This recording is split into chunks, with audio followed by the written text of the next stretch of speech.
Greetings to all, and welcome to the Jamaica Diaspora Show. My name is Mark Millward of the West Indian Social Club of Hartford, and I'm your host. The Jamaica Diaspora Show is aimed at providing viewers with coverage of diaspora news and activities in a variety of areas, including business, arts, health, education, entertainment, politics, immigration, trade, and investment. Our first show featured an exclusive interview with the Most Honorable Andrew P. Holness, Prime Minister of Jamaica, who talked about the Economic Growth Council and harnessing the power of the diaspora. Tune in for more coverage in the future on the activities of the Economic Growth Council and diaspora engagement. Hartford, Connecticut is the third largest population of Jamaicans in the United States, behind Miami and New York. We intend to provide our viewing audience with global diaspora perspectives and coverage from the US, UK, Canada, Jamaica, and of course the Caribbean. Please join us weekly, Saturdays at 2 p.m. and Sundays at 3 p.m. on Hartford Public Access Television, providing global television network coverage at www.hpatv.org.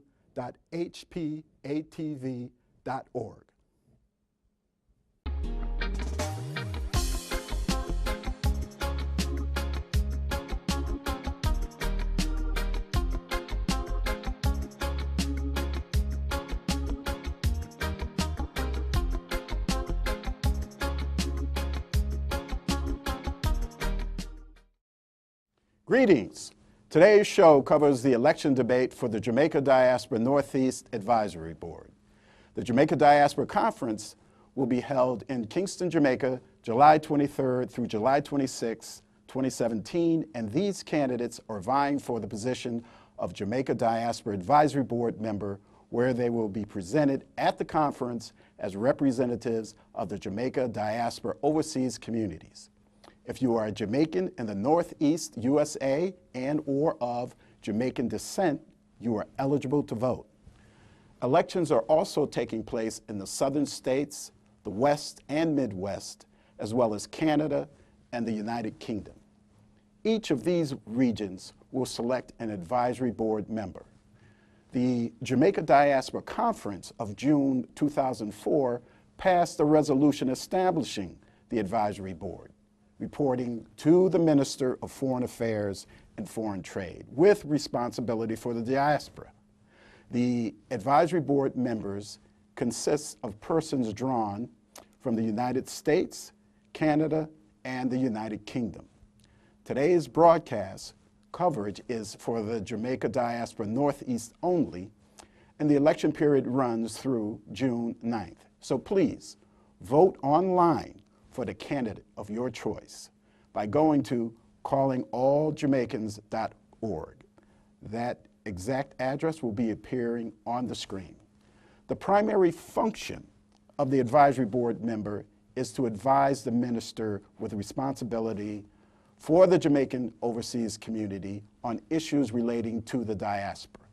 Members of the board are required to interface with community groups in their respective countries and obtain a clear understanding of the issues, interests, and concerns in their communities. The advisory board will be required to give advice as it relates to the planning of Jamaica Diaspora conferences, and members of the board will serve for 2 years. The advisory board member meets twice yearly in Jamaica with the minister to report on the issues and matters of concern pertaining to the diaspora. Please stay tuned for the Jamaica Diaspora Northeast USA debate on Hartford Public Access TV, Channel 5. Please enjoy the debate. Good evening, everyone. Good evening. Good evening.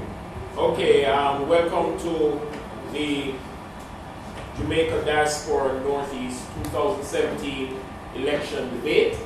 I want to thank you for coming. This debate has been sponsored by the JDME Elections Committee. I'm your host for the evening, the Reverend Andrew Bennett, Sr., and we will be having a robust, inspiring, engaging debate this afternoon. I'm looking forward to hear what our candidates would have to say. Thank you so much for joining us, especially those of you who are joining us via the internet. We are glad you are here. We want to thank the Jamaica Diaspora Show and Mr. Mark Millward for making this happen for us this evening. At this time, we're going to open in prayer as is customary, and we have with us Deacon Sam Sherrington, and he is going to lead us in prayer. Deacon. Eternal Father, the giver of every good and perfect gift, we thank you for the gift of life. We thank you for the gift of our island home, Jamaica. And we come now to discuss the future leadership of the diaspora, and we ask you to bless each and every candidate who has made themselves available for leadership. We ask you to bless the proceedings tonight. May everything that's done give honor and glory to your name. We pray this in the name of your Son, Jesus. Amen. Amen. The primary purpose of our debate this evening is to give our candidates an opportunity to give their platform, tell us a little bit about their platform, to share their vision as nominees to the position of diaspora ABMs. And we are looking forward to hearing what they have to say. I would like to give you a little bit of rundown as to the guidelines of our evening and how we will approach the debate. First of all, the debate style we're using is an announcer, moderator approach where I'll be asking the questions. We're going to go into 2 or 3 sections if we have the time. First of all, we're going to have some opening statements by the candidates, and they all know exactly the order in which they are going to be appearing. And then we are going to ask them to give us opening statements for 2 minutes. After the opening statements are given, we're going to go into section 1, which will look at the candidates' exposure to diaspora matters. And we're going to ask several questions in that section. We're going to go to section 2, which will look at the candidate's vision overall for the diaspora itself. And then section 3, we're going to look a little bit at diaspora development. We're going to talk a little bit about diaspora development. Hopefully we will have the time perhaps to give a question or 2 to the audience. Maybe somebody in the audience would like to ask the panel of nominees a question. So please note that the questions will be 2 minutes in response from each candidate. When you're outside of 30 seconds to completing the 2 minutes, the timekeeper will sound the bell once, and then thereafter, we're going to, after the 30 seconds is up and your time is up, the timekeeper will sound the bell twice. You will have 2 minutes to respond, and you will get in 1 minute to rebut. Now, in the rebuttal, we're going to ask you to choose one of the candidates' comments that you have heard that you would like to rebut on, and then you will rebut for a minute on that. So that is pretty straightforward. 2 minutes to answer the questions, and 1 minute for rebuttal. Okay, are we ready? Come on, yes. Ladies and gentlemen, put your hands together. At this time, we're going to invite our first candidate to tell us her name and give us her opening statement. Good evening, everyone, and also those who are listening on Twitter, on social media, wherever you're listening from. Good evening. My name is Akelia Maitland, and I am running, of course, for the position of Jamaica Advisory Board member. Why am I running for this position? So this position has been in existence for several years now, over 10 years now, advising Jamaica. And this is an opportunity for me to give back in a more tangible way some of the concerns that we've seen in our community. Want to make sure that I become that mouthpiece for Jamaicans, if you will. That's how I see this position, an opportunity to be the mouthpiece for Jamaicans in the Northeast to Jamaica. I do believe it's a relevant position. There's a lot of issues that affect us as Jamaicans in the Northeast, or just globally, right? We give back to Jamaica when it comes to remittances, when it comes to philanthropy. And so there's a lot of things that matter to us, that affect us, and that's why I'm running for advisory board member. Thank you very much. And now we will have the opening statement for our second candidate. Please introduce yourself and give us your statement. Good evening, everyone. I am Carleen Largy, and I am running for the advisory board member position for the Jamaica Diaspora Northeast. I believe that the region needs constructive leadership covering all sectors, and I believe that my experience in the diaspora over the past 30 plus years gives me that opportunity to use those personal skills and leadership skills to impact the community regarding issues, to bring the community together in terms of unity, support, and action. My involvement in various community organizations and the initiatives to which I have played a leading part contributes to my belief that it is time for me to step up and serve the wider diaspora community. I'm of the firm opinion that there are issues within this diaspora, the Northeast. We need to more or less get our act together. There have been a lot of dissatisfaction surrounding the relationship between the diaspora and Jamaica and the Jamaican leaders. But I feel that it's partly due to us not being fully organized and with a base, so to speak. And so my intention is to do that, is to get us together so that we have one voice, that we have one fist instead of 5 fingers. Thank you. Thank you very much. Okay, we will now go to our third speaker. Yes, sir? Thank you, Mr. Chairman.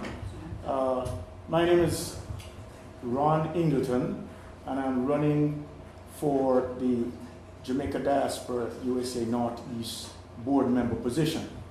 And after careful consideration over the years, I thought it is time enough that I step up and share my skills that I've had over the years accumulated and known about diaspora affairs. I've been active in the diaspora, and more so I've attended just about all the diaspora events and have a direct feel of exactly how Jamaicans feel in the diaspora towards their homeland, Jamaica.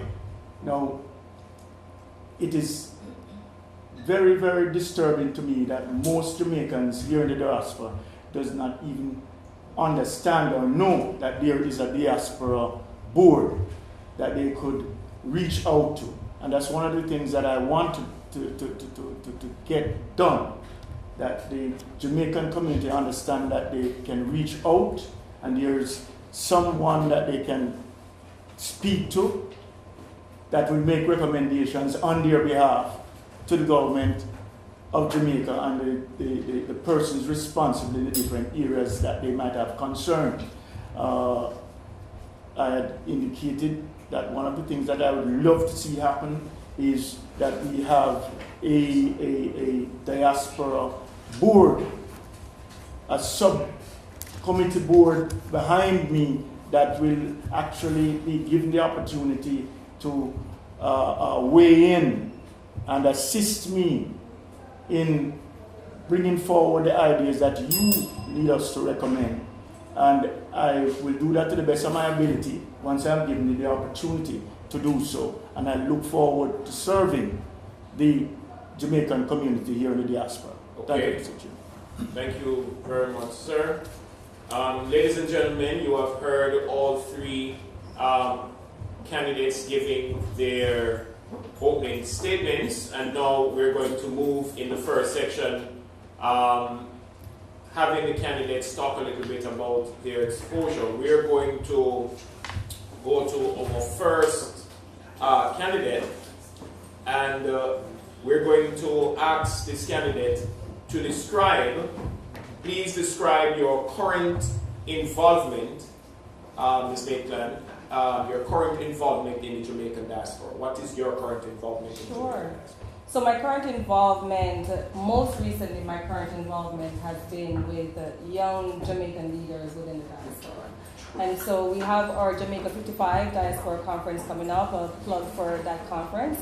And in preparation for that conference, it has been galvanizing our young people to attend the conference, or if they cannot attend, to find ways for them to contribute to the program for that conference.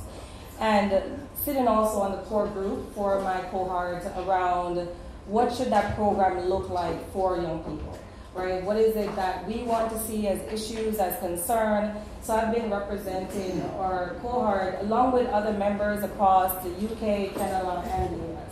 So that's my most recent diaspora involvement. Okay. Yes, Ms. Largy, could you answer the question? Sure. Please describe your current involvement in the Jamaican diaspora. And I have 2 minutes. I will try to break it down into 2 minutes. Everything I do, just about everything that I do, because I'm retired, is involved with the diaspora in the Northeast. And a relationship with Jamaica. Like Akeelia, right now, I am focusing on encouraging our community to attend the conference. There was a lot of angst surrounding the communication of that information.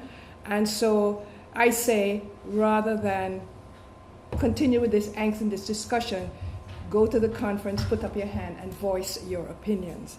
And hopefully between the two of us, we will get a large contingent in Jamaica in July. But I'm also involved with the Jamaica Diaspora Education Task Force. We are currently attempting to run a US $2 million fundraising campaign with corporate Jamaica. And that is to serve basic schools in Jamaica. I am the immediate past president of UJA. I remain on the board of UJA, that's the Union of Jamaican Alumni Associations, and we are getting ready to attend the conference, as we have been represented in all of the diaspora conferences since they started. One of the other things that we're doing is we're trying to get into the marketplace again. We did it at the last conference, and it was a great impact and success for us. So I'm busy in the diaspora, and I continue to do that. Thank you. We'll have the third nominee responding, Mr. Ronald Ingleton. Yes, Mr. Chairman. Currently, I serve as a director for the Union of Jamaica Alumni Association, and which is primarily over 40 high schools and associations that at least meet every quarter to discuss education for the most part, basic school education, as it is one of the main concerns that I would also like to address when I become the board member. But even more so, my great concern is the lack of sponsorship for students that we could do here in the Northeast, encouraging our young people in Jamaica that there is a road for them in terms of scholarships, that they can further education, and also to bring together our resources in the area of education. Also, I'd really, my involvement also is to get as many Jamaicans to be involved in the decision making of their homeland.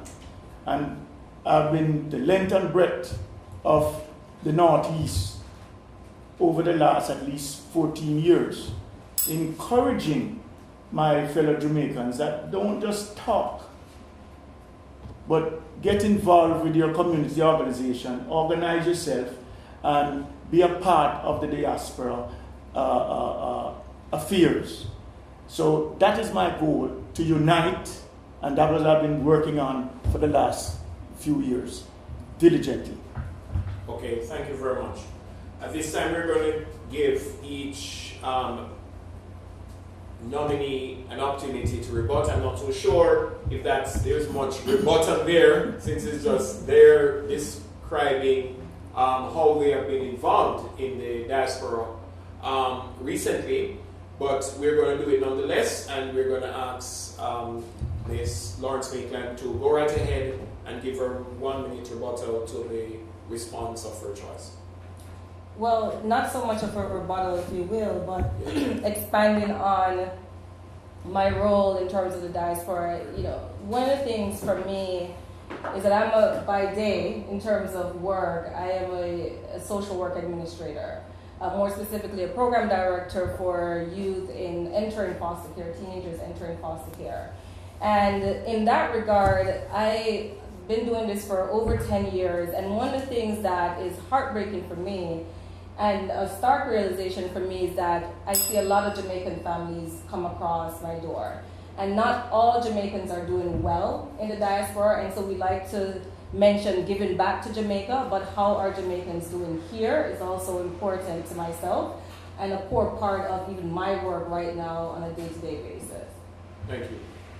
Ms. Lauren. Again, like Akelia, I don't think I have a rebuttal, so to speak. Okay, but I understand Ron's eagerness and urgency to educate our community and Jamaicans in the community. We are a strange lot, and I would like to compliment him on that.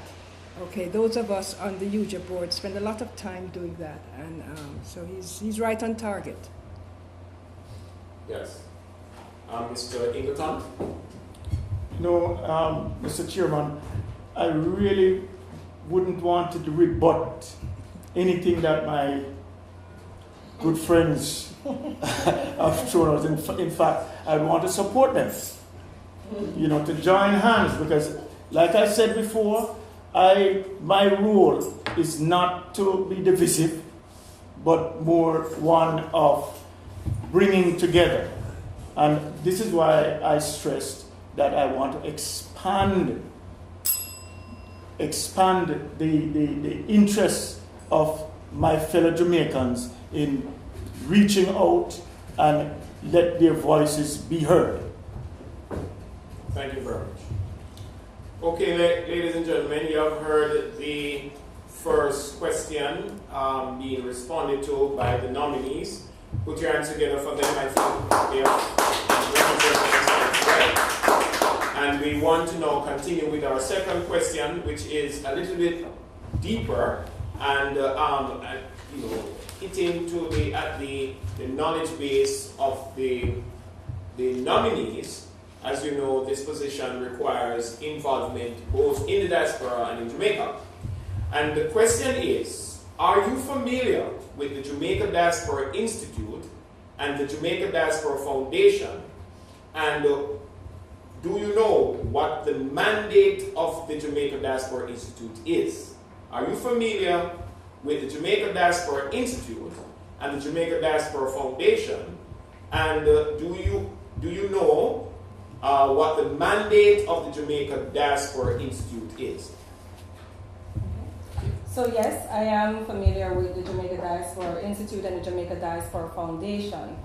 However, I think the mandate is something that I definitely need clarification on. I've never, even though it has been explained to me, I think one of the challenges for myself has been, why does there need to be two separate setup outfits coming out of Jamaica representing the diaspora, and what has that been looking like in terms of representing? It has diaspora in its name. What does that look like in representing the diaspora? I've worked with Professor Neville Ying over the course of years, and particularly again around different issues affecting the diaspora part, and again more so because I'm a young Jamaican, on issues representing young Jamaicans. But again, a question that has always come up for me has been, what is the purpose of the two different, the Institute and the Foundation? Most of what I've also seen coming out of the Institute has been the organization of the Diaspora Conference playing a leading role in that regard. And of course doing research or galvanizing resources to help facilitate what we do or what comes from the diaspora. But again, I think that's one of those areas that needs to be looked at to make it much more robust and relevant to the work of the diaspora overall. Okay. Thank you very much. Yes, I am familiar with both organizations. One of them, the Institute, I believe, is responsible for planning the conferences, and I think the foundation is the one that's supposed to make the money, get the money for the conference. That's my understanding, but it's curious that I'm asked this question because one of the things that I had put down that when I win, this is what I have to do, is to find out what do they really do. Because in reality, we have not really heard anything about it. I have a very good relationship with Professor Ying, and I intend to corner him in July when I am there, regardless of whether I win or not. Okay, because I'm getting a little bit frustrated with not knowing, with nothing coming out from those organizations. There's no communication as to the status and where they are with what they do, and you know that's the extent of my knowing about them, okay, and not knowing about them. Mr. Ingleton. Thank you again, Mr. Chairman. You know, for me, I am very much familiar of the existence of the Institute and the Foundation. And like my colleague said a while ago, the need for two separate bodies, I really don't see the need. And this is one of the areas that I think I want to bring together. Because there is that discommunication, you know, and this Diaspora Conference is a good example because it's only probably just about a month that we have been advised of even whether or not the Diaspora Conference was going to go on and the dates. And I think that is a clear indication of the disconnect between the two entities. They're not seeing eye to eye or probably not even talking to themselves. And it's my aim to unify that group and better organize so that we here in the Northeast become a part of the decision in Jamaica. As a matter of fact, I do feel very strongly that it's the wrong time for this particular conference as it has been scheduled, because right at the same time at independence, everybody wants a party, you know, and to try and bring the Diaspora Conference at the time when there's independence, you know, people, it probably is not going to even get the sort of support that I would love to see happen. So even the timing, I question. So the mandate is unite in its entirety. Thank you, Mr. Chair. Okay, thank you very much. At this time now we're going to hear the rebuttals, and I hope we have some. We have our task Ms. Lawrence Bacon to take the shine of the ball. I'll pass on the rebuttal for now. You pass? Okay. Pass. I would like to pass as well. Okay. This is very interesting. It's only fitting. This is very interesting. Yes, go right ahead. It's only fitting that I pass also. Oh. But this allows us to ask question for our colleagues. Well, the rebuttal period is yours, ma'am. You could have used it in any which way you chose, but you have passed, so we will pass and move on to the next question. Please understand that your rebuttals can be used for anything, asking question, interacting, challenging, whatever it is that your colleagues have said to the various questions. So we'll move on to the next question. Thank you very much. So our next question is, are you familiar with the Jamaica National Development Plan, Vision 2030, and what are some of the key components, and how you would facilitate those components within the diaspora here in the Northeast? So yes, I am familiar with the Vision 2030. I do know it was formulated to make Jamaica the place to live, to raise your family, and to do business. I am not familiar with the intimate details of the plan. It's been a while since I've reviewed it. But certainly key components coming out of that, and a big component of the conference is economic development. And looking at the current government, part of that is the creation of the Economic Growth Council and figuring out ways to, there's a specific committee within the Economic Growth Council, a task force for diaspora engagement. And so, of course, it's one thing to give a man, give a man a fish, as opposed to teach him how to fish. Yes. And that's what economic development does. When you have socio-economic issues, what you need is to give, there's something worthy in having income coming in, whether it's in terms of business or employment. So I do know that's a major mandate of the government in capitalizing on Vision 2030. And so for me, coming into this position, it is to figure out a way to what matters to us here. Because remember, this is an advisory board position. So it's advising the minister on what matters to the diaspora in relation to economic development. Not everybody have deep pockets to do investments in Jamaica. And so if investment is part of that push and that thrust, how do you create the opportunity for our average Jamaicans to be able to do that? And what is it that we want to do in regards to that? Okay, thank you. Ms. Largate? Yes, I am very familiar with Vision 2030 and have been involved in the education aspect of it. Education is my arena, and we in that arena, between the Union of Jamaican Alumni Associations, individual alumni associations, and the Jamaica Diaspora Education Task Force, we have taken measures and steps and come up with initiatives and programs to address education in Vision 2030. The Ministry of Education is very much aware of what we do. I am also aware, although I have not participated hands-on, with health. Health has made significant inroads in terms of addressing Vision 2030. I have my homework cut out for me in terms of Economic Growth Council and the other aspects. Okay, but it is a document that I have on my computer, all thousands of pages. Mm-hmm. And yes, I am aware of it, and that part of my platform is to continue to work with the needs and the expressions the sentiments of Vision 2030. Okay. Ms. Angleton? Yes, Mr. Chairman. I am very familiar with Vision 2030, but I am disappointed, to say the least. I'm disappointed that I'm only aware of one working component of Vision 2030. That is, you can literally see, which is education. And I applaud my colleague. We at the Union of Jamaica Alumni Association, we have worked diligently and hard to make sure that education stays on the front burner.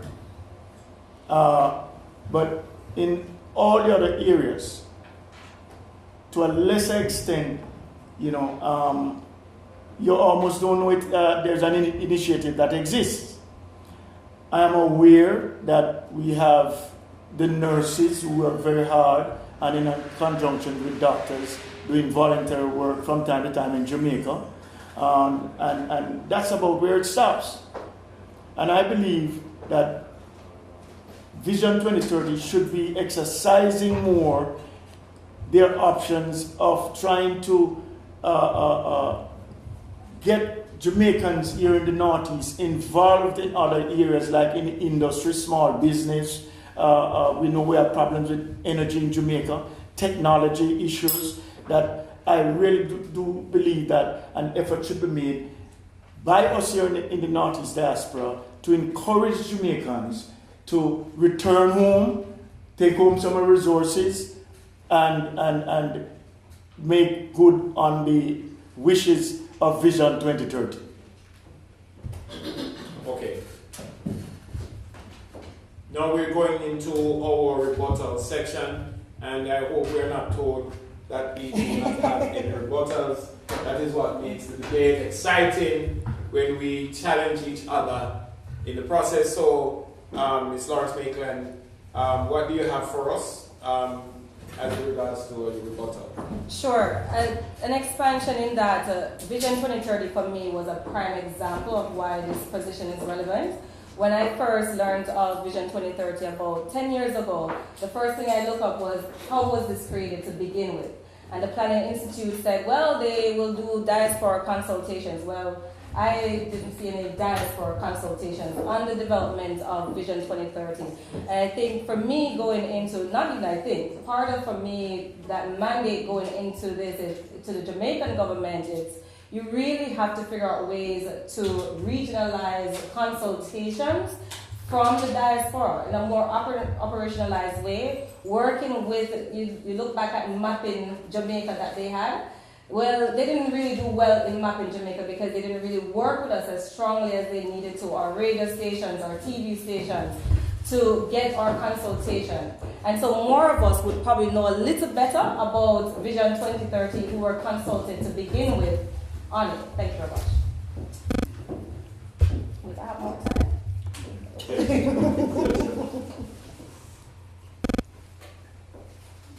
You're done? Okay. Go ahead, Ms. Largy. I will speak to both Akeelia and Ron. I don't believe that the onus is on Jamaica. I think it's a collaborative effort. And I believe also that with all the task forces that are beginning to develop and form, they may not be specifying that they are addressing expectations in Vision 2030, but they're definitely working in areas outside of health and education. And one of the, I want to see more of that, okay? One of the things that we do as Jamaicans is sometimes we quietly go about what it is that we have to do. We don't beat our chest. We don't get up and raise up our hands and stomp and carry on. This is what we do. This is what we do. There are a few who do that. But generally we don't. And so as the advisory board member, we need to get out there and find out who are the others and what are their sectors, so to speak, and address that. Okay. Thank you very much. Yes, Mr. Ingleton, your turn. And here's where we differ. Again, education and health on the forefront. But to say that we are working in a corner, in silence, this is where I think the Diaspora Northeast board member comes in. Let your voices be heard. We will not be able to harness resources unless we make it public. So we have to do better public relation related. Get word out to the community. Let them get involved, because it's the community's input that will make us a strong recommendation going to the government of Jamaica. So in that regard, I feel very strongly, very, very strongly, that it is very important that the Jamaican community know what is Vision 2030. Thank you very much, sir. I can say something? No, ma'am. We are finished with that question. Thank you very much for your input. The debate is taking its time and easing up, and I hope you are as excited as I am to hear the candidates reflect on such a very important issue as Vision 2030. It tells me that they are indeed engaged, as they say they are. Now, the next question is, what do you think are the major concerns and interests of the Jamaican diaspora, particularly in the Northeast, What do you think are the major concerns and interests of the Jamaican diaspora here in the Northeast? Ms. Akina.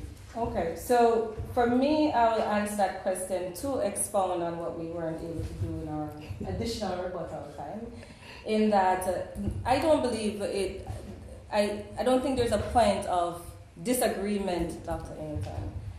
We share the same in that we have to do something and stand firm and let our voices be heard.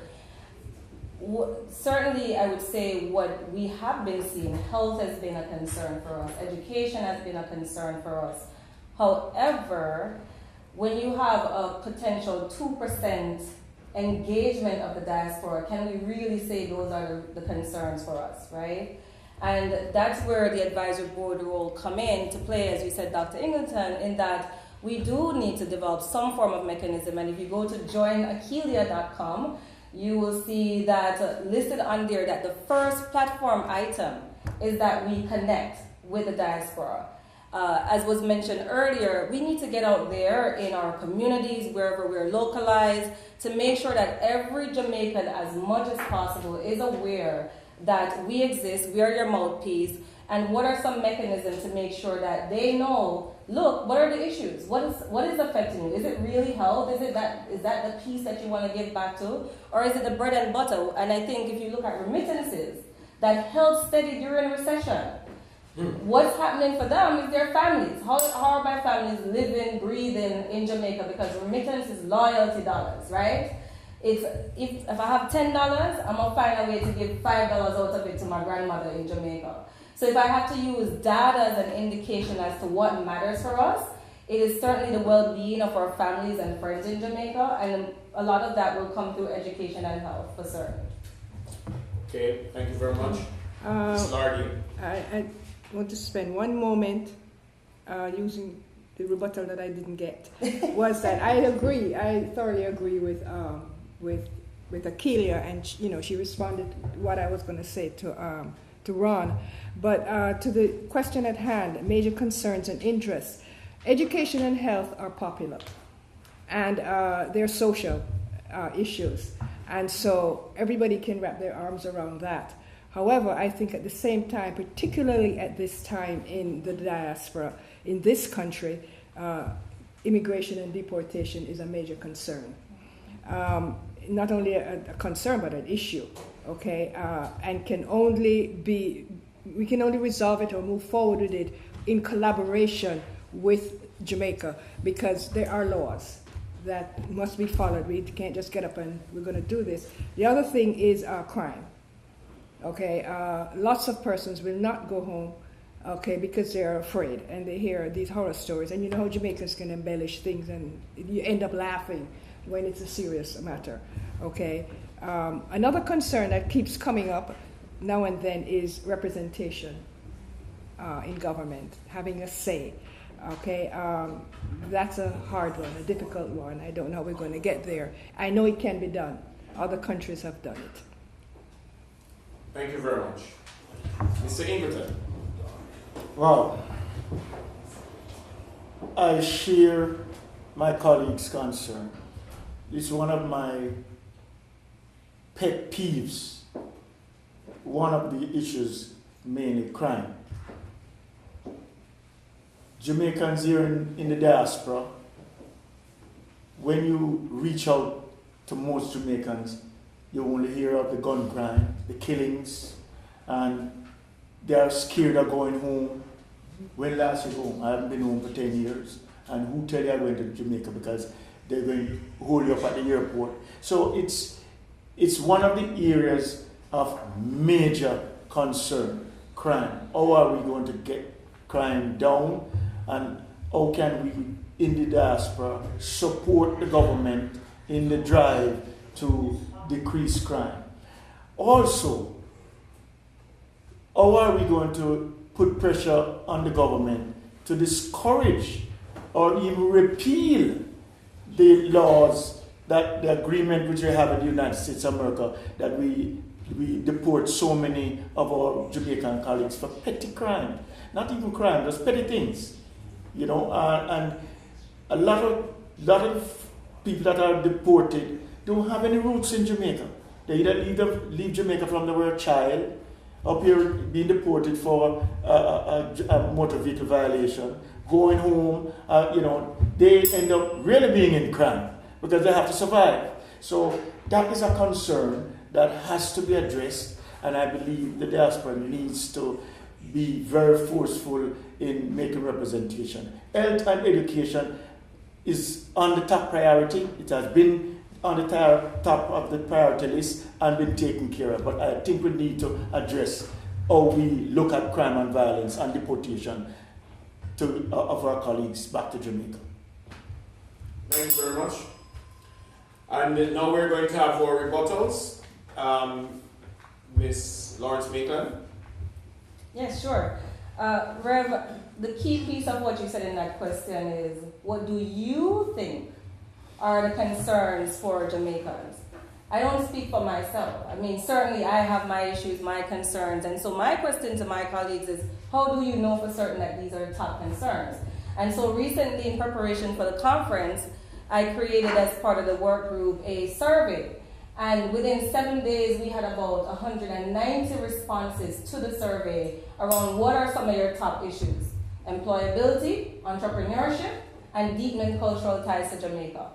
Even though you had concerns around education and so forth, those were the top concerns that came up, and the mentoring of young people in Jamaica within 7 days. Data is saying this is what it is, not me thinking that this is what the issues are. Yes, I can throw something in there because that's what I've been volunteering in, but as this role, coming into this role, I am representing the voice of Jamaicans in the Northeast. Thank you. Ms. Largy.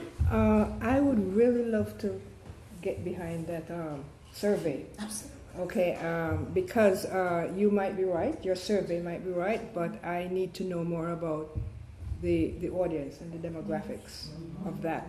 Because day after day after day, what I hear is deportation and crime.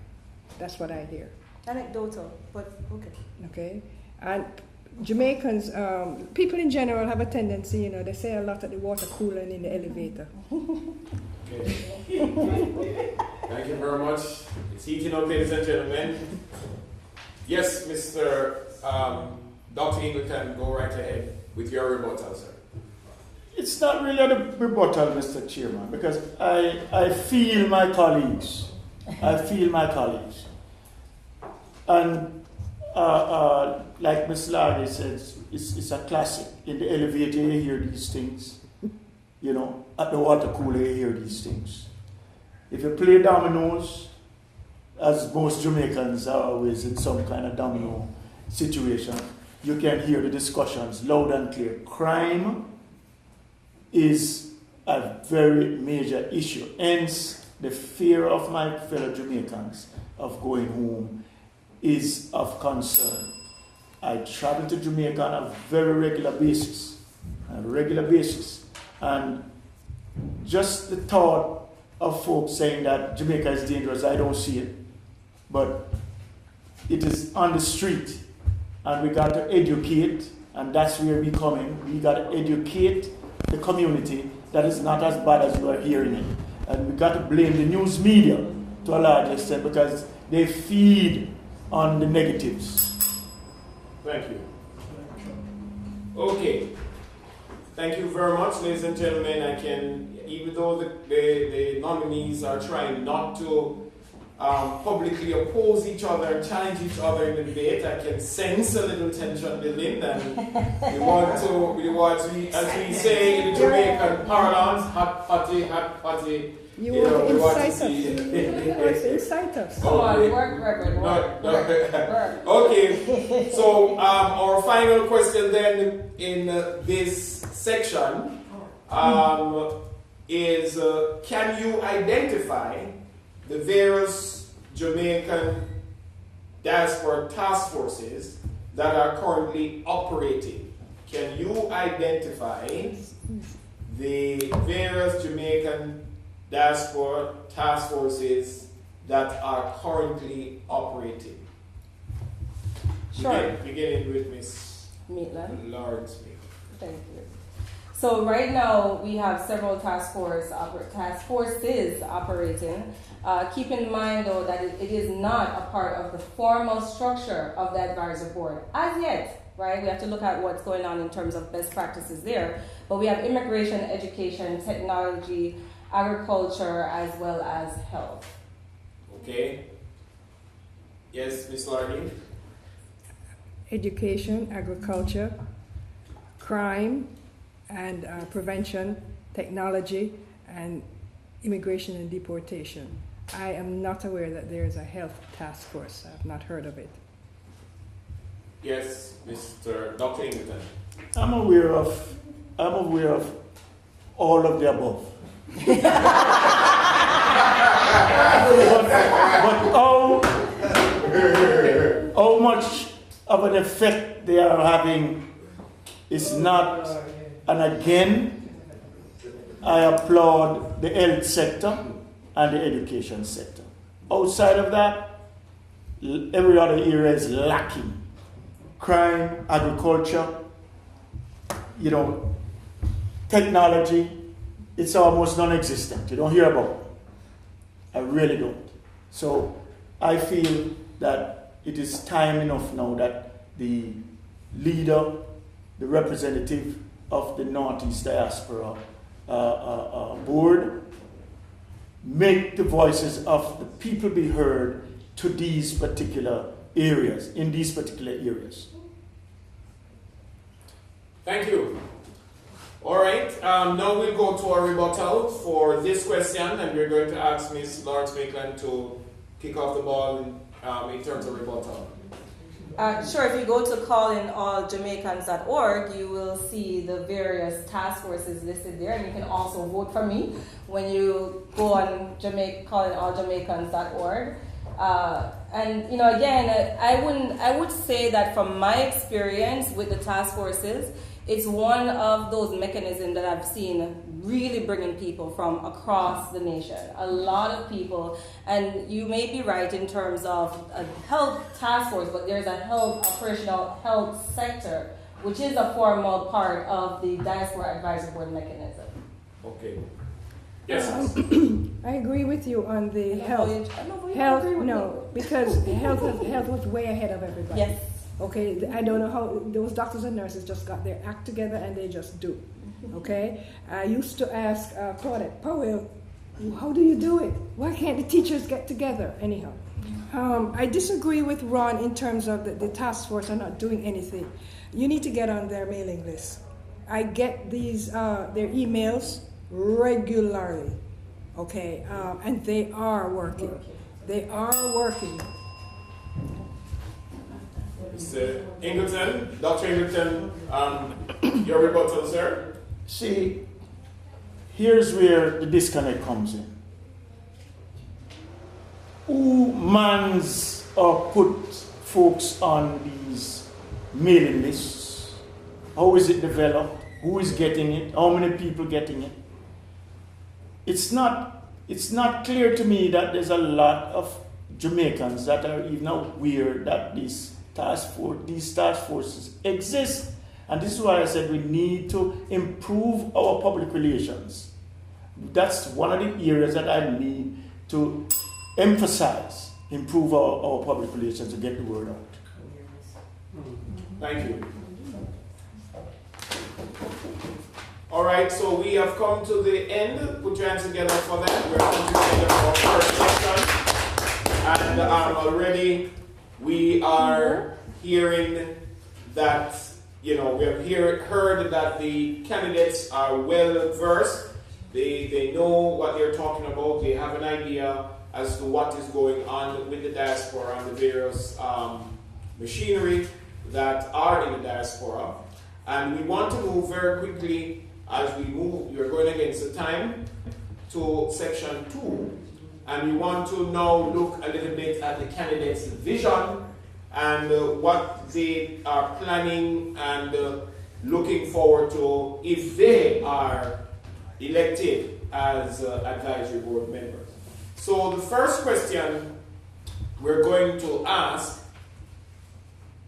is, what do you see as your role what do you see as your role as the Diaspora Advisory Board member for the Northeast if you are elected?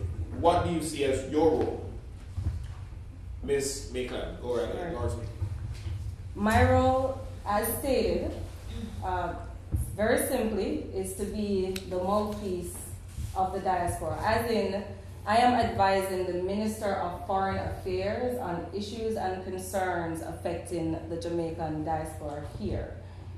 But in order for me to do that, that means I need to be out there in front of Jamaicans hearing what those issues and concerns are. And that's my role. Plain and simple.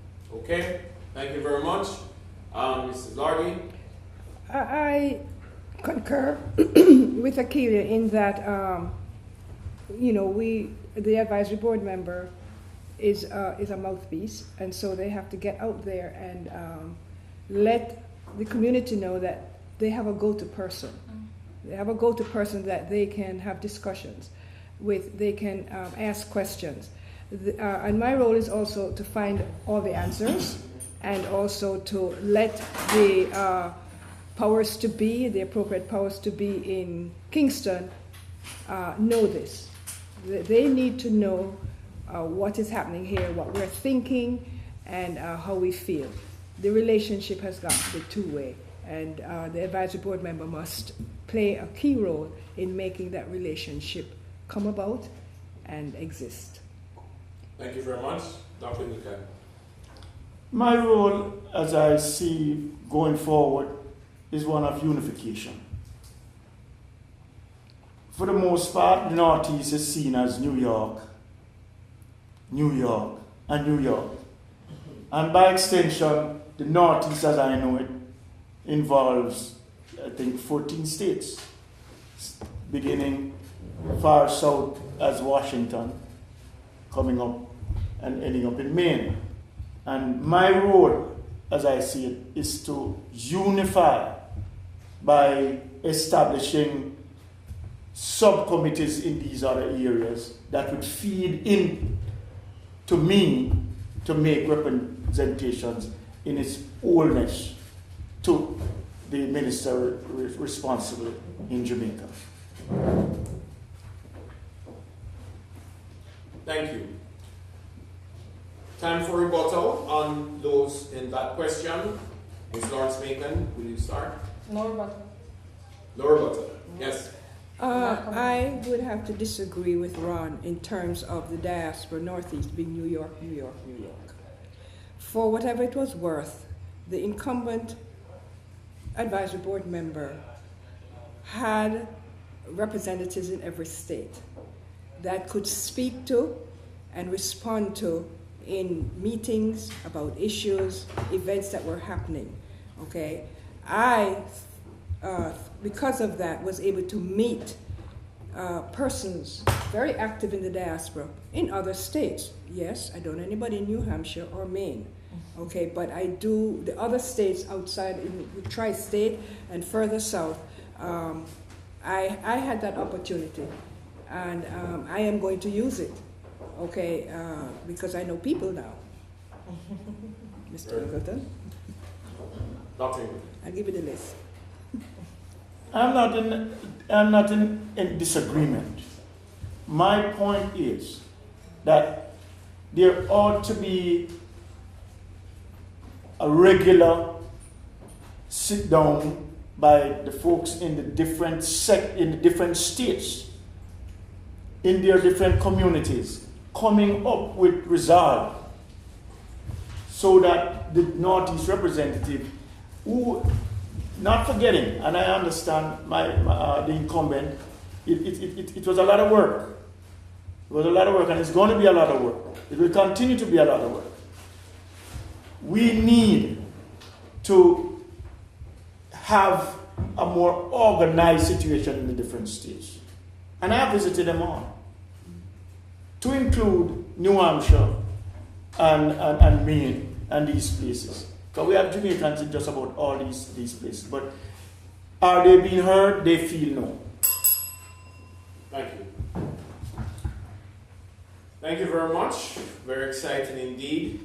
Interesting to see how the winner approaches that question in reality. Okay. Our next question then is, what is your vision? What is your vision as the Jamaica Diaspora Advisory Board member for the Northeast USA should you be elected? What would be your vision for the Northeast as a ABN if you are elected? Ms. Lawrence.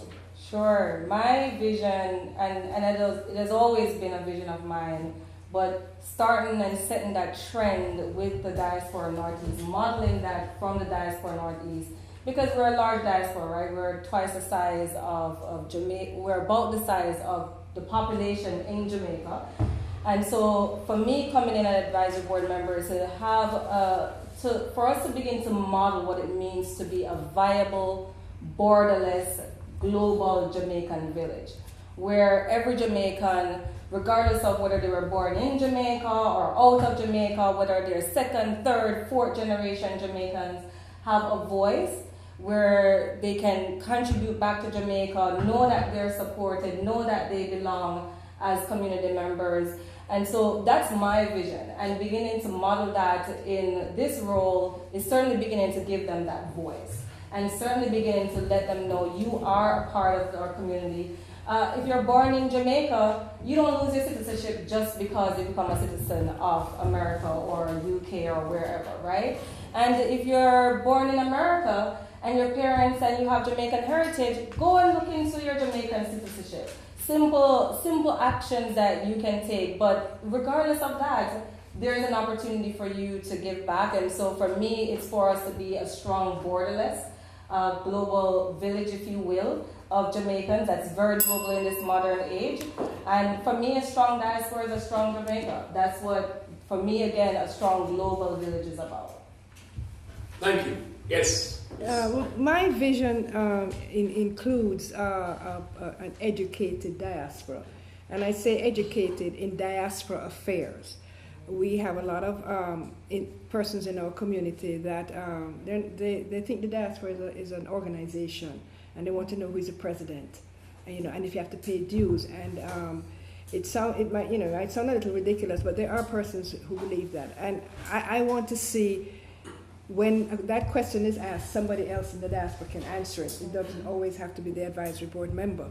And thus, being educated gives them that opportunity to be able to determine where it is that they can put their one cocoa, okay, as a unified diaspora community. And I have to echo Aquilio, is that a strong diaspora is a strong Jamaica. Thank you. Dr. Lieutenant. Yes, Mr. Chairman. For me, my vision is that when I would have completed the term, the name, the diaspora, will be second nature. Everybody would know when you say diaspora, you mean Jamaicans abroad. And the support and the energy that I would put into making sure that our voices be heard by the powers that be in Jamaica. At the end of my tenure, you would have been satisfied that, yes, this board is a board to be reckoned with and to be listened to. Because right now, is a feeling of most of us that we only speaking with a puffer here in a lot of areas. And to take away the feeling that the diaspora board is political, because the word is out there that is either, I wonder if it's a JLP or PNP, and this is a non-partitional situation. It's Jamaicans abroad trying to do the best for their Jamaicans, and that is my goal, to make Jamaica and Jamaicans in the diaspora understand that they are a part of their homeland and supporting wholeheartedly. Thank you very much. Let me just pause to say again thank you to the Jamaica Diaspora Show and Mr. Mark Milward for allowing us to have this debate sponsored by the Jamaica Diaspora Northeast Election Committee. Thank you so much, and let me also again thank everyone for being here to support these candidates as they outline their platform. Come on, put your hands together again. We really do appreciate your work here in the diaspora. We would like now to have the rebuttals on that response. We're going to ask Ms. Lawrence Maitland to go ahead and give a rebuttal on the matter of vision. Sure. Look, certainly Jamaicans need to know this word diaspora because that's the latest word we're using, right? Overseas Jamaican, foreigner, immigrants, whatever you want to call it now, right? And, certainly we need to make sure that Jamaicans are educated. I think the point here and some of the theme you hear coming out of this is how are we connected, regardless of the latest word we use to define this movement. And that for me is where we need to go. It's how do we connect with Jamaicans so they know we exist to represent them. Mr. Chairman, I'm not ready to rebut my colleague's vision. Okay, thank you very much.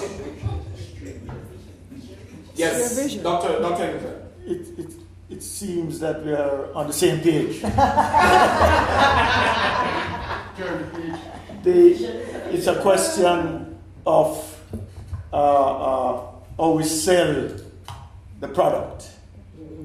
And this is why I prefaced my opening remarks by saying it is important to better our public relations and to let folks know that the Diaspora Board exists and that there's a go-to.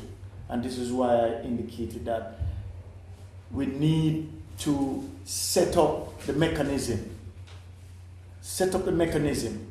that people know that there is a Diaspora Board and that the Diaspora Board represents them as Jamaicans taking their views and concerns back to the island of Jamaica. Okay. Thank you very much. Now, we want to, in this issue of vision, turn our attention to Jamaica itself. Much of what we have been doing has been surrounding the diaspora, those outside of Jamaica. What do you see as the top 3 concerns driving the focus of the current Jamaican government? What do you see as the top 3 concerns driving the focus of the Jamaican government? And Ms. Lawrence Maitland, we're going to invite you to begin with your answer. Sure. So, the beautiful thing about a rebuttal time is that I can use it for whatever I want, including expanding, not necessarily rebutting someone's vision. And a vision has to be at some point in time as a leader, our vision, not just my vision. And so it's important at some point in time that that's the narrative that we begin to set as we move forward. And part of that, again, yes, Jamaica's priority, economic development, education, and specific, and hearing from the Minister of Foreign Affairs, how do we engage specifically in relation to Jamaica and the diaspora, 2nd and 3rd generation, because immigration has been stabilizing over the years, and the concern is how are we connecting with our young people, the future of Jamaica, right? And so I would say those are some of the main, looking at this conference and seeing some of the priorities that the government has put out there. It's certainly around economic development, investment, education is certainly one of those pieces, but the 2nd and 3rd generation and how do we begin to capitalize on those opportunities.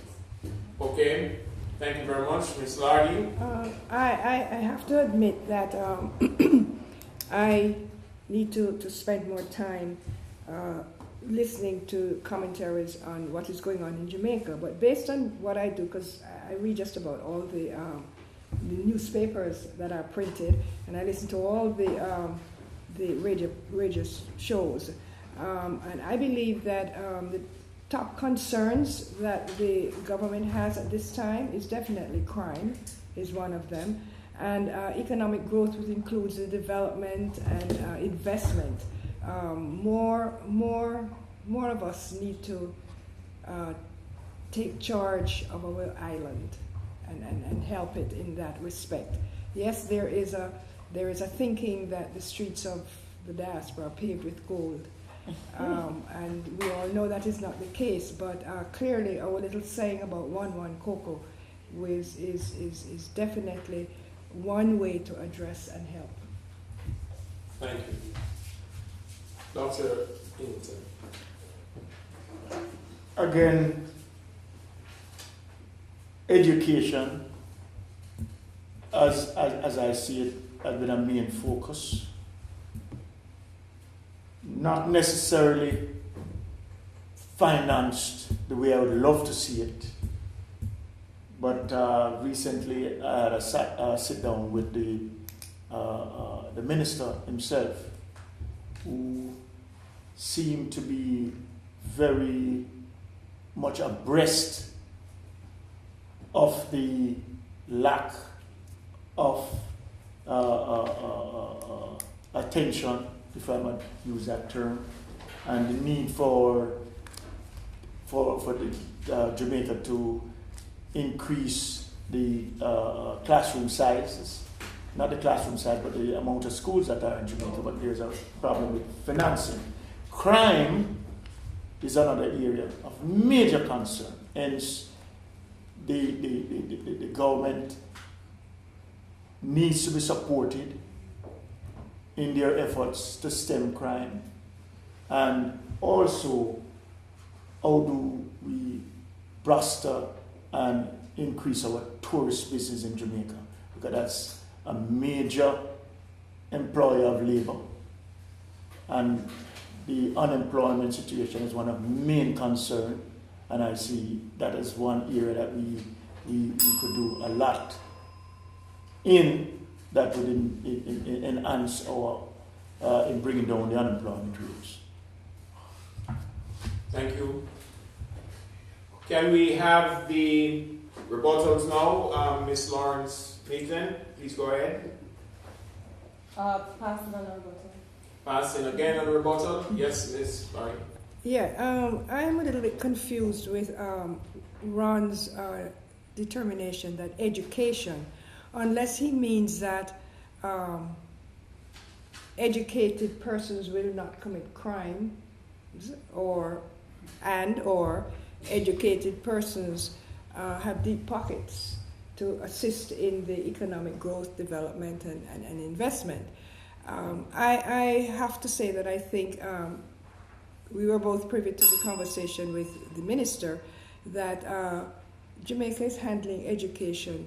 They have the right thinking and they're on the right road. Okay. Dr. Newton.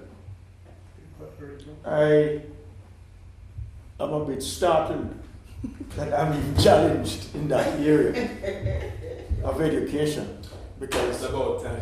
it's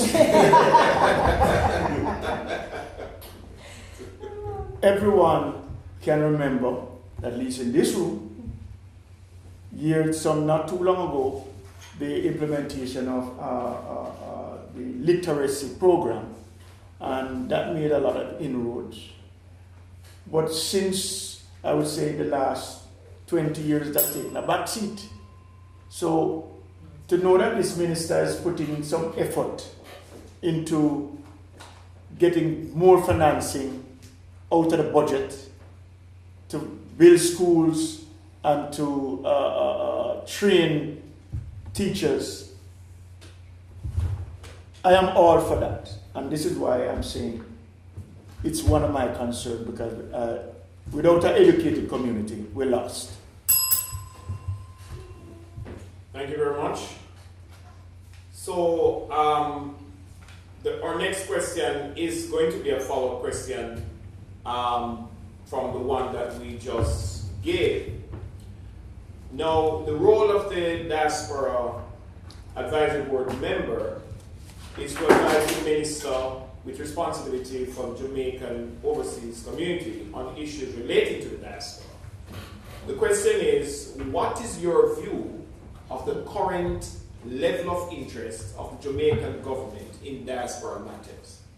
What is your view of the current level of interest of the Jamaican government in diaspora matters? As put out by the government, the diaspora is very important to Jamaica's development. Certainly, as a diaspora community, we have some concerns about how that is demonstrated. But the minister has been doing her roadshow, if you will, to get out to the diaspora community to engage us. But as far as Jamaica has articulated, the diaspora is important to its development. Again, though, look, the government is an age-old system, right? It is a system, and in terms of our relationship with Jamaica as going into the conference, it's about partnership. And as partners, we have to then hold their foot to fire about that, us being their priority, us being a priority for them. And I think that's where it has been lacking. It's not so much whether that they've articulated whether or not we're important, but it's more so how do we organize ourselves as a community to hold them to that priority. Okay, thank you very much. The current government, the current administration was very vocal when they got into power, so to speak, about the role of the diaspora, the need for the diaspora, the respect for the diaspora. But I have to admit that, and I am trying to put myself in their shoes in terms of priorities, there's somewhere along the line I think something got lost. Okay, and I say this because I feel that they have a task to do, they have a job to do, okay, and we in the diaspora can't always determine and tell them this is what we want. My point is, whatever it is that you decide to do, tell us, okay, if we don't like it, we can lump it, or we can rebut, but I found that lacking over the times, over the past year and a half. I have found that lacking, and that's why I'm going to be at the conference. Right. Okay, Dr. Ingleton, tell us, sir, what you think. I have to applaud the minister responsible for diaspora affairs for doing a roadshow. But whether or not it is the feeling of in the other areas, the other ministries, that the diaspora is important, they are not showing it. I've been to Jamaica so often, and when you speak about the diaspora conference, what is that? And I'm talking about people in government at high level. The diaspora conference is, to me, it has not been fed to all the ministers that is important, that they recognize that the diaspora is important to the development of Jamaica. There are a few ministers isolated that have shown interest, and it is noticeable when I attend diaspora conferences. There's just 3 or 4 ministers that even show up, and away from the Prime Minister or the Governor General coming to address the conference. The Minister of Youth might be the only one, and the Minister of Education, I don't see anybody else. And to some extent, Minister of Tourism. What about agriculture? What about mining? All these areas. So, and when you speak to people, folks in the streets, even the ministers themselves, I didn't know that a diaspora board exists. Okay. Yes, so we'd like to hear rebuttals on those comments at this moment. Ms. Lawrence, please go ahead. Yeah, I'm attending the conference as well, absolutely. It's an expensive time of the year. Have to figure out how to get there. And because my money is worth something, I'm not just going to show up. I am going to help craft how I show up and how others that I may speak on behalf of show up to the conference. And that's why, look, they sent out the draft program, we have contentions about it, but sat down, write a proposal, consulted with others on how what that proposal should look like, particularly for the youth forum. And again, followed up, and as I mentioned earlier, had 180 something responses to say, this is what we want. And again, it goes back to, I'm going to hold their foot to fire. If you say second and third generations are important, this is how we see second and third generations participating, and I have the backing of 180 something persons. Change that. It's either you take it or leave it, and thus far they've been responsive to that. So, again, it's how I show up on behalf of those who I represent, and holding that relationship again. If this is what you say is a priority in our relationship, I'm going to hold you to that, but I'm going to make sure that I have the backing of my constituents. Thank you. Ms. Larkin. Yeah, I am probably going to rebut myself. Okay. Okay. Wow. Yeah, because I know what I said, but on the other hand, we need to present our feelings or whatever you want to call it, make our proposal as Akeelia referred to, and stand up and let them know, hey, what happened? You're not talking to us. This is not what we like. We can't scream and carry on. We need to get back to them, and I think that communication is missing. Okay. Dr. Ingleton, please go ahead with your rebuttal. My rebuttal is that I disagree. I think we need to scream and make noise. Plenty noise. Because knowing my fellow Jamaicans, if you don't agitate, you don't get no results. And I feel that if we do not have strong influence over the minister that is responsible and make enough noise, then all the noise that we are making, the little that we are making, will be falling on his or her being minister here and not going any further. All right, thank you very much, sir. So we have come to the end of our second section. We are now going to look at diaspora development. And in fact, before we go to diaspora development, I'm told that there are two questions that have quite significant importance, or significance rather, that we should get into the debate, and I'm going to acquiesce. The question is, what do you think of the idea of an immigration card in lieu of a passport for Jamaicans living in the diaspora, whereby all the benefits of citizenship can be obtained except for voting privileges? What do you think of the idea of an immigration card in lieu of a passport for Jamaicans living in the diaspora, whereby all the benefits of citizenship can be obtained except voting privileges?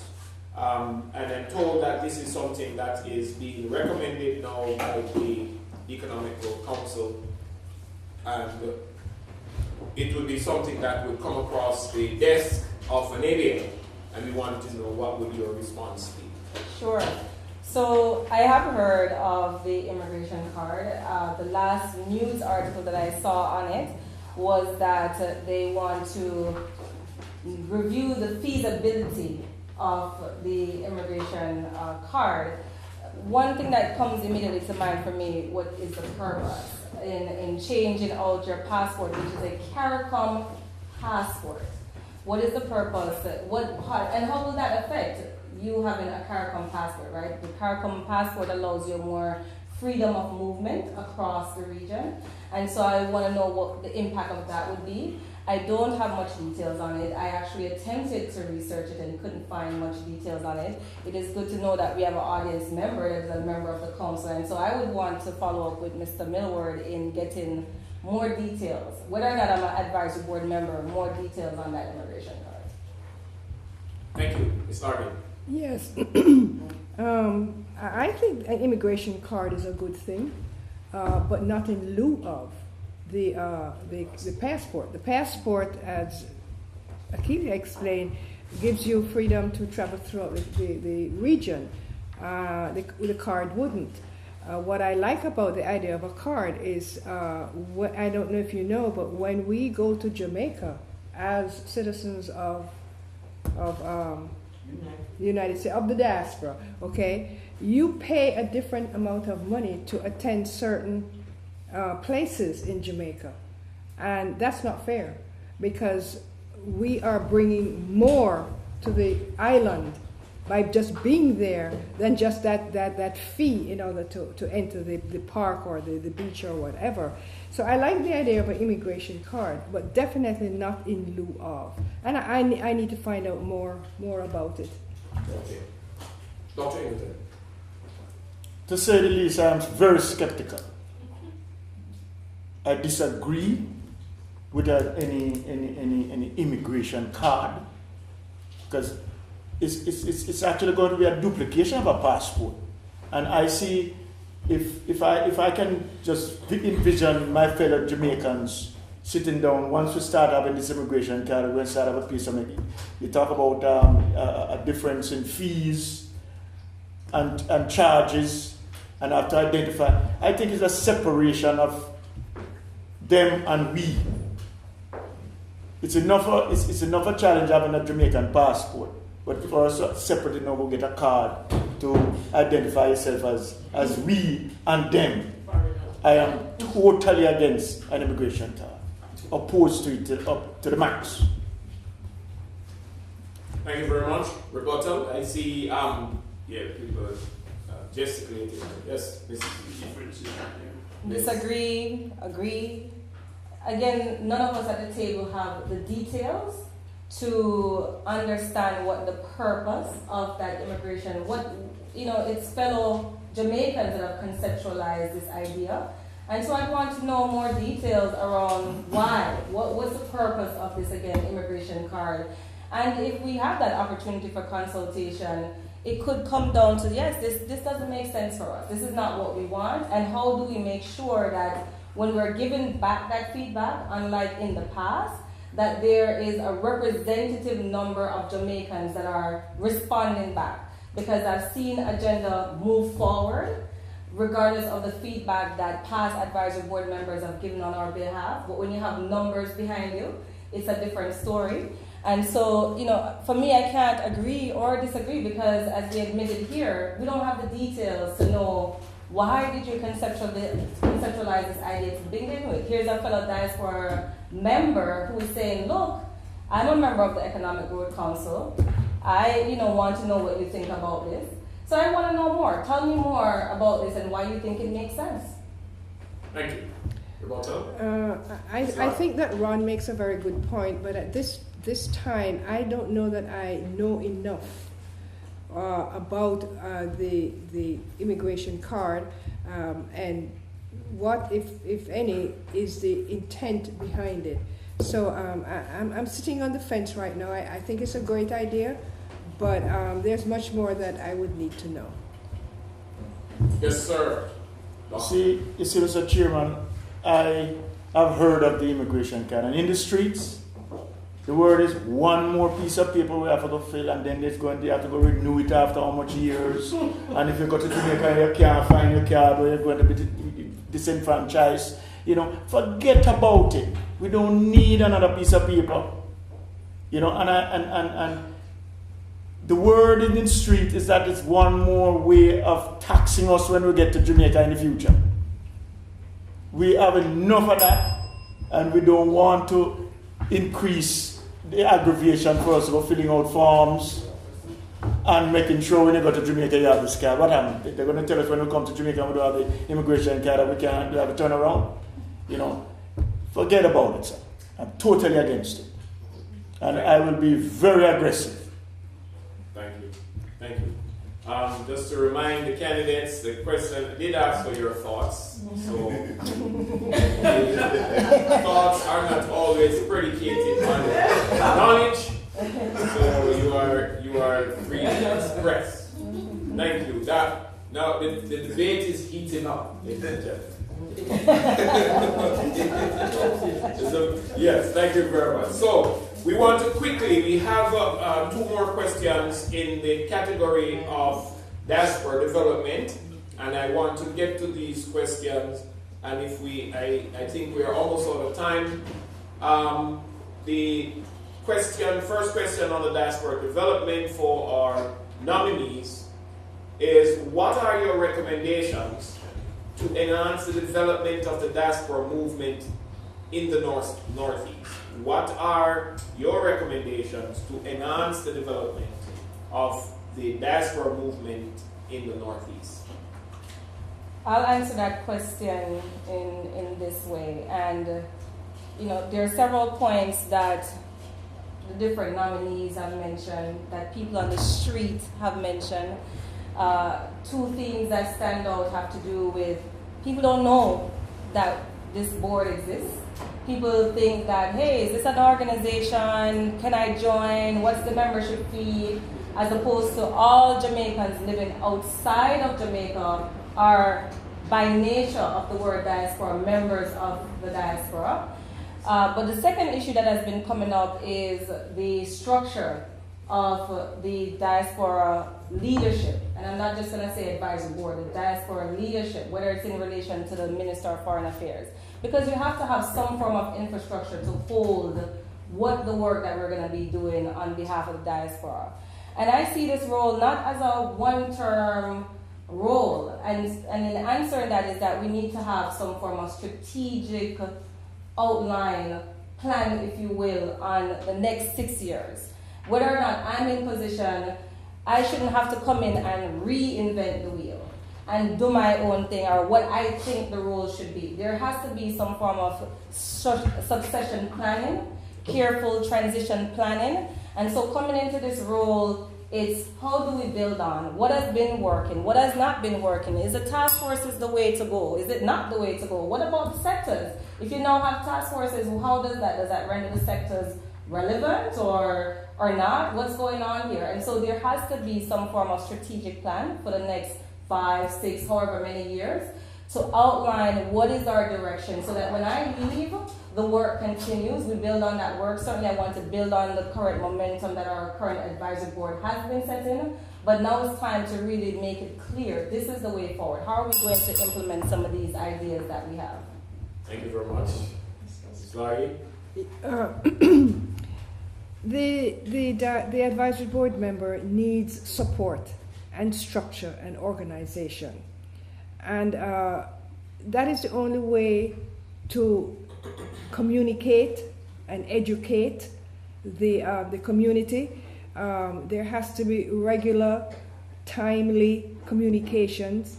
The community needs to know when they can have information, where they can get the information. And to Achilles' point, it has to be put in effect so that it lasts for a while. Each advisory board member can't just come in and change everything. That doesn't work.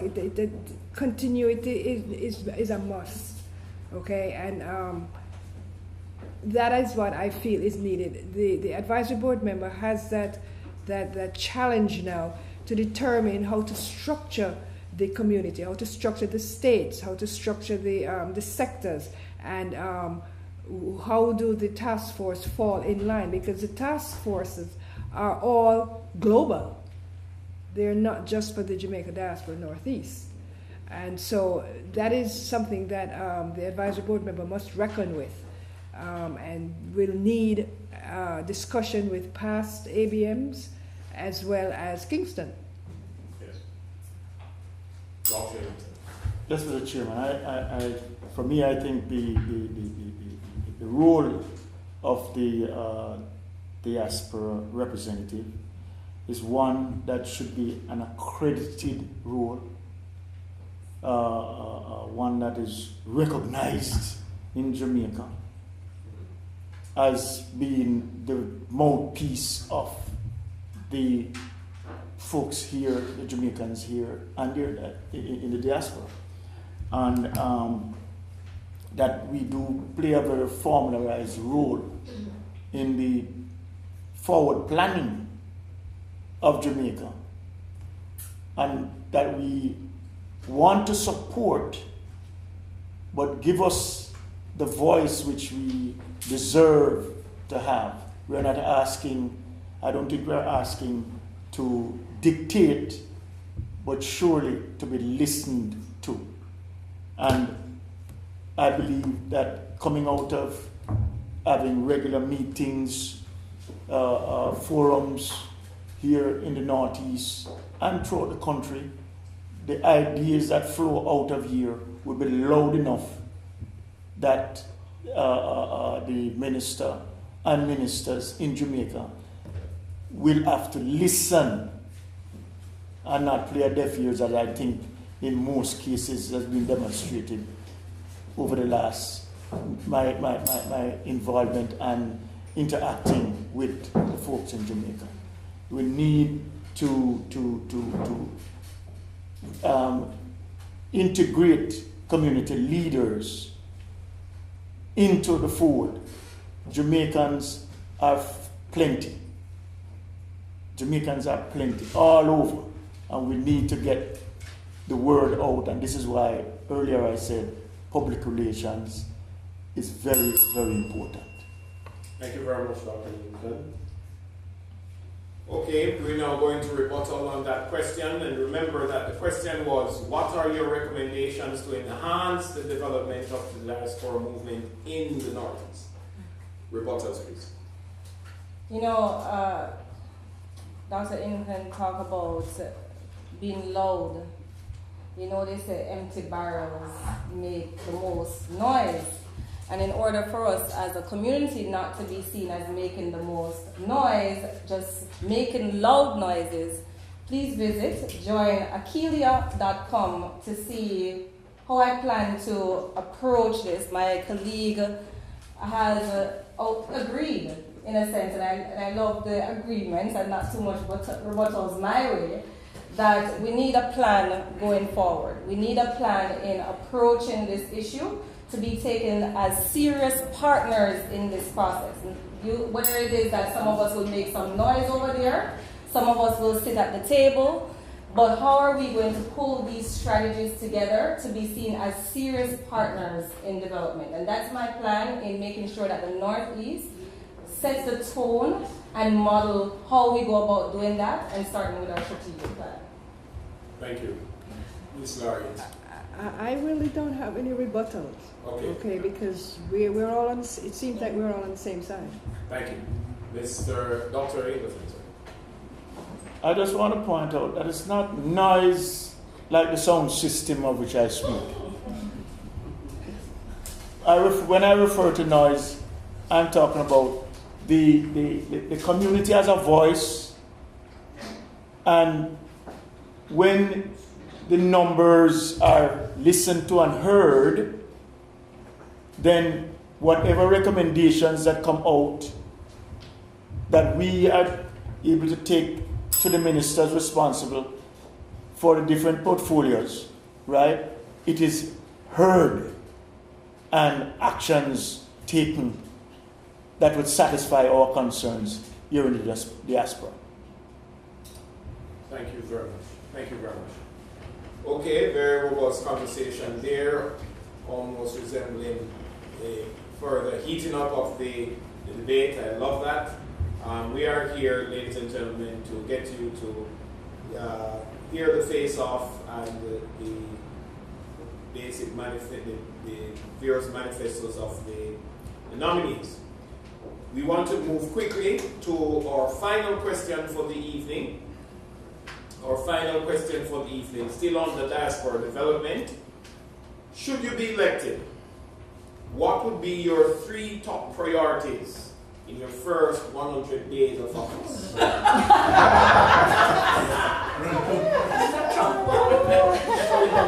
Should you be elected as ADM, what would be your 3 top priorities in your first 100 days of office? Of course, knowing fully well that we are on the heel of a conference. Knowing fully well that we are on the heel of a conference and you will be our representative at that conference. What would be your 3 top priorities? Well, thanks for sharing. One of the first priority is how do we approach conference. We still need to have a Northeast conversation on how we're going to go into conference. We have yet to meet. Yes, there's been a draft program circulated, but my challenge to our current ABM is that we really need to pull our community together to talk about how we're going to enter conference. There are a lot of us who are not going because it's too costly, right? And people who are traditionally there are not going because, look, you know, that's Independence time. I would love to bring my kids to Jamaica with me, but it's just too much money and it's 2 weeks out from independence. And so certainly I think that's the first priority. It's us coming together, whether again I'm elected, as I've been doing, it's how do I make sure that the voice of those who are not going will be represented, and including pushing for the use of technology. What about live streaming, as we're doing here, so that people can participate remotely as well? Secondly, of course, is the structure. That's immediate. You can't do real work and you can't hold that work without structure. So how do we pull in together, as our advisory boards have been doing? They have teams, they have committees, they have people that have been working with them. So how do we continue to do some of that, beef that up to really make sure that we're getting out there and getting to the different states? Because yes, there are people who have been complaining, and I hear that boy, it just seems like it's New Jersey, Connecticut, New York.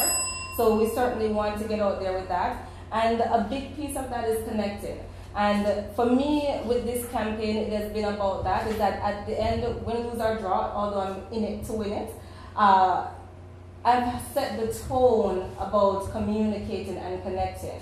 That it's not just the few. And so whatever tools are at my disposal, social media, Facebook, WhatsApp, however I'm going to get that message out there, I've accomplished something. I have accomplished something at the end of the day. Thank you. Ms. Larry. Okay, the three top priorities. One of them is to visit every single state, all 13 states. New York will be last.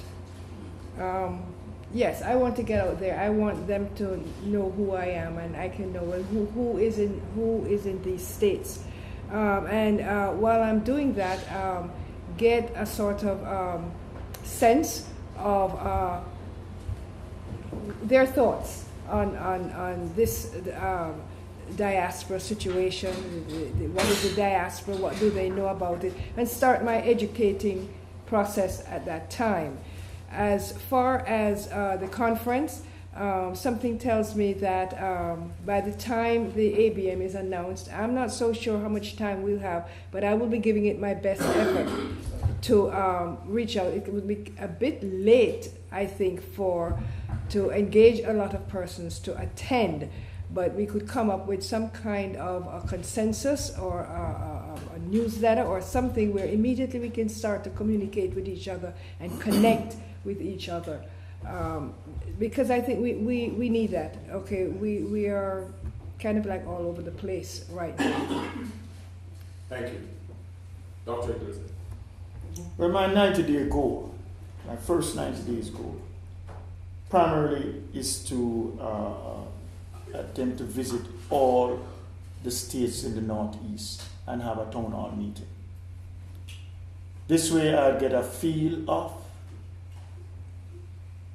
what is the feeling of my colleagues in all the states.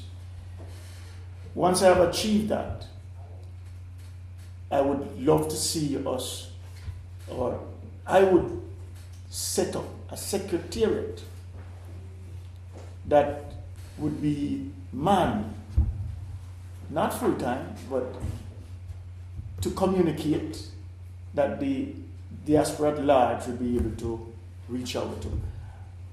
And more so that we have a dedicated telephone connection and the use of the social media to send out regular communique to the diaspora. And in essence, there's so much that I'd like to see happen in that 30 days, because we need to increase the number of people who are aware and is in contact with, in terms of using information. Using Twitter and Facebook and Instagram, all these different modules. We need to have everybody involved. This way, more people can be aware of the existence of the Diaspora Board. Thank you. Okay, we will now have the rebuttal for that final question. Ms. Keely, go ahead. Sure.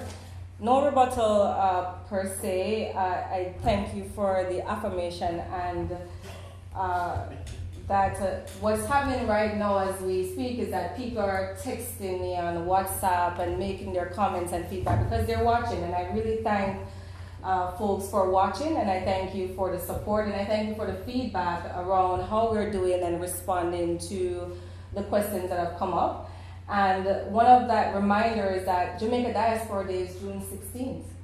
And, again, in talking about how do we prepare for conference, maybe that's an opportune time for us to get together, whether it's in celebrating Jamaica Diaspora Day, but to talk about, again, how do we enter conference, because conference usually happens around that time. And, again, the affirmation coming from others for me is that my first 100 days start right now, win, lose, or draw. So go to joinakelia.com and check out the work that we have already started doing. Because again, when Marcus Garvey, before he started UNIA, what I loved about his story is that he went around the different regions talking to the average person and connecting with the average person. I'm not waiting for that position. The position starts right now. And so check out the website. We've started that process of engagement of our community, connecting with our community. And, so certainly, again, thank you for the affirmation throughout. And, again, it's about how do we approach this together. Okay. Yes. What I said that I was going to do, the only difference, I don't have a rebuttal. We all are on the same page. But I just want to expand a little bit in that I've never been to all the other states, and I've been to this state, met their representatives, okay? But I have been doing it, and I continue to educate and share every opportunity that I have. And of course that will continue. I have a plan up my sleeve for Diaspora Day, despite the fact that the announcement comes so close to Diaspora Day, but it's worth a try. And I would just like to point out here is that Akelia and I go back too far. We have spent many times in malls, in the food courts, planning the future of Jamaica and the diaspora. And therefore you might see a kindred, a link here, okay? We wish each other the best, okay? And Ron, hang in there. Thank you. About 1 minute. Go ahead, sir. Again, I'm not here to rebut. I'm just here to build. I want to say thanks to the planning committee for allowing us, and me in particular, the opportunity to debate the topics that so passionately I feel about my Jamaica, and hope that given the opportunity, I will be able to represent my fellow Jamaicans in the diaspora in a very positive way. It's my intention to throw all my previous experiences. Many folks know me from the labor movement in Jamaica and know of my ability to lead and to put forward a representation on their behalf. Thanks again, Mr. Moderator, for your time. And thanks to the audience. Okay. Put your hands together for the fantastic job. I would have liked to have gone into a closing remark section, but I think in those rebuttals, the rebuttals were indeed closing remarks, and that I appreciate. Again, we want to thank our sponsors, the Jamaica Diaspora Show, and Mr. Mark Millward and his team. We want to thank the technicians who are live streaming and told that it is coming over very well. And I trust that you who are at home watching this debate have formed your own opinions as to who it is that will best represent us here in the Northeast. Yeah, Jamaica has 3 million Jamaicans outside of Jamaica, and pretty much we definitely are highly potentialized to help Jamaica to become a first world country, economically and otherwise. And I believe if we can get the diaspora motivated and mobilized, strengthened to help Jamaica, it would be to our benefit, all our benefits, particularly those who are in Jamaica. Thank you so much for joining us. Thank you very much, candidates, for allowing yourself to serve. I really appreciate it. We really appreciate you, and may the best man or woman win. Thank you.